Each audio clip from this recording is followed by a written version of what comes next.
क्या अपंग व्यक्ति भी दिगंबर साधु को आहार दे सकता है? यदि नहीं तो क्यों? जबकि मनुष्य परमात्मा की श्रेष्ठ कृति है।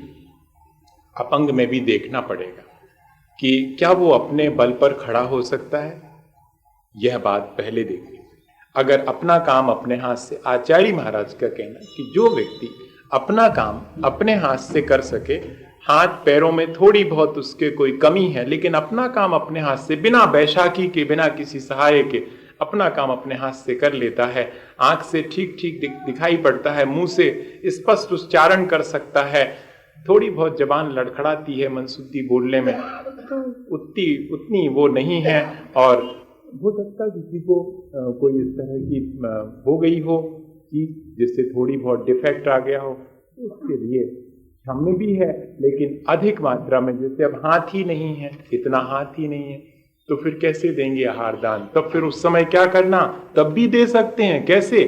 भावना भा रहे, आप सब देओ, आप सब देओ, हम तो इसी में संतुष्ट हैं। प्रेरित करना, आप देव क्यों नहीं देते हैं? आप, आपको देना चाहिए। मैं तो देने लायक नहीं रहा, मैंने कोई पूर्व जीवन में कोई दुख नहीं है, मैंने कुछ ऐसा करा होगा इसलिए मुझे आज ये तकलीफ है, पर आप देव सब।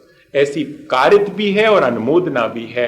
तो भैया, अपंग व्यक्ति अगर अपने में असमर्थ है, अपना काम करने में, वही उसका अपंगपना कहलाएगा। उसके लिए भी आचार्यों ने कृपा करके रखा है कि तुम खुद नहीं दे पा रहे तो दूसरे को प्रेरणा दो, प्रेरणा भी नहीं दे पा रहे तो हाथ जोड़ के खड़े रहो और देखो, पूरा लाभ मिलेगा। देने वाले से भी ज्यादा मिल सकता है, क्योंकि नहीं देने वाला विचार कर रहा है कि देखो ये सब कितने सौभाग्यशाली हैं, और देने वाला, देखा मेरा सौभाग्य, मैं दे रहा हूं, ऐसे अहंकार से भर करके कहो अपना अहित कर ले वे। इसलिए तीनों के लिए है, अपंग व्यक्ति को भी। एक व्यक्ति यहीं पर आए थे मेरे से पूछने, तो मैंने उनको बोल दिया था कि मैं तो ले लूंगा, सभी महाराजों का जिम्मा नहीं ले रहा हूं मैं। हाँ, क्योंकि आचार्य महाराज ने तो हमारे लिए बोल दिया कि देख लेना, अपना काम अपने हाथ से। अब थोड़े से पैर में, एक बेटा था वहां पनागढ़ में, खूब आहार देता था वो, और एक दिन स्कूटर से जा रहा था जबलपुर, इधर उसको टक्कर लगी स्कूटर में, इधर लगी तो दोनों उंगलियां ये गई, तो एक झटके में निकल गई। अब उसकी इतनी सी दो बची, फिर ठीक हो गई, वो जुड़ गई, माने जुड़ी तो नहीं पर क्या बोलते हैं उसको, ठीक हो गई उस पे खाल। अब इतनी टूट गई। अब बेचारे को जीवन भर के लिए आपने आहार दान से वंचित कर दिया। आचार्य श्री कहने लगे नहीं, आप चम्मच से पकड़ करके, दो उंगलियां नहीं है, बाकी तो 3 है, चम्मच अच्छे से पकड़ता था, आहार देता था। नहीं तो जीवन भर, 18 साल का है, जीवन भर को। हाँ, अगर हाथ ही नहीं रहता तो बात अलग, फिर बाएं से नहीं देंगे। अगर हाथ नहीं है, ये भी नहीं है अगर, तो भी नहीं देंगे, कोई दोनों में से।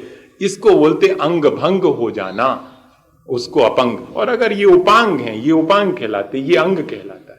तो इसमें से कोई, या कि किसी के एक आंख में रोशनी कम है या रोशनी चली गई, पर एक आंख में रोशनी पूरी है, तो देगा, शोधन कर लेगा। इस तरह से भैया आचार्य महाराज ने हम लोगों को ऐसी आज्ञा दी है। बाकी इससे ज्यादा अगर कोई स्थिति बन जाए तो फिर हमें कारित और अनुमोदना ही करना चाहिए। झूठा, चालाक, चापलूस व्यक्ति ऊंचाइयां जल्दी, तो वो पैर निकाल करके और उससे खड़े नहीं हो सकते ना। इसलिए अगर वो अपने बल पर खड़े होने की क्षमता रखते तो बात अलग थी। हमने पहले ही कह दिया कि अगर बिना बैशाखी के, बिना किसी पैर लगाए, आर्टिफिशियल, हाँ, खुद अपन खड़े हो सकें तो ठीक, नहीं तो हाथ जोड़ के अनुमोदना करो ना, उसमें तो और बढ़िया।